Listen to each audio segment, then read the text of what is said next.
Congress party విజయాన్ని తెలంగాణ అమరవీరులకు అంకితమిస్తున్నట్టు PCC అధ్యక్షులు రేవంత్ రెడ్డి తెలిపారు. సోనియా గాంధీకి కృతజ్ఞతలు తెలిపే అవకాశాన్ని కాంగ్రెస్ నాయకులకు ఇచ్చినందుకు తెలంగాణ ప్రజలకు కృతజ్ఞతలు తెలియజేస్తున్నా. ప్రజల ఆశయాలు, ఆకాంక్షలను అమలు చేయడానికి ఈ తీర్పు ద్వారా కాంగ్రెస్ పార్టీ బాధ్యతను మరింత పెంచారు. సోనియా గాంధీ, రాహుల్ గాంధీ, ప్రియాంక గాంధీలకు తెలంగాణతో కుటుంబానుబంధం ఉంది.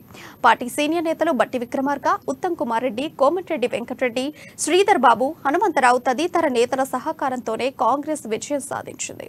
ఆచార్య కోదండరాం సలహాలు, సూచనలు తీసుకుని ముందుకెళ్తాం. కాంగ్రెస్ గెలుపును ప్రజలు నిష్పష్టమైన తీర్పిచ్చారు. కాంగ్రెస్ గెలుపును కేటీఆర్ స్వాగతించారు. వారి స్పందనను స్వాగతిస్తున్నా. ప్రతిపక్ష పార్టీగా బారాస సహకరిస్తుందని ఆశిస్తున్నా. ఇక నుంచి ప్రగతి భవన్ ప్రజాభవన్ అవుతుంది అని రేవంత్ రెడ్డి తెలిపారు. అందులోకి ప్రవేశం ఉంటుంది. అది ప్రజల ఆస్తి, ప్రజల కోసమే వినియోగిస్తాము.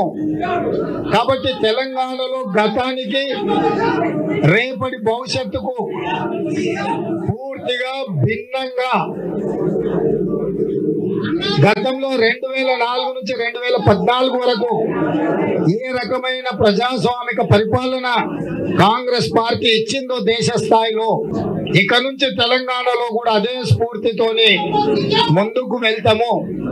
కాబట్టి మళ్ళొక్కసారి శ్రీమతి సోనియా గాంధీ గారికి, శ్రీ మల్లికార్జున్ ఖర్గే గారికి ప్రత్యేకంగా నాకు ఒక స్ఫూర్తినిచ్చి భుజం తట్టి ఒక సోదరుడుగా అండగా నిలబడి ఏ సమస్యలు వచ్చినా కూడా ఆ సమస్యలని అధిగమించడానికి నైతికంగా అండగా నిలబడ్డ రాహుల్ గాంధీ గారికి ప్రత్యేకంగా నేను ధన్యవాదాలు, కృతజ్ఞతలు వారికి తెలియజేస్తున్నా.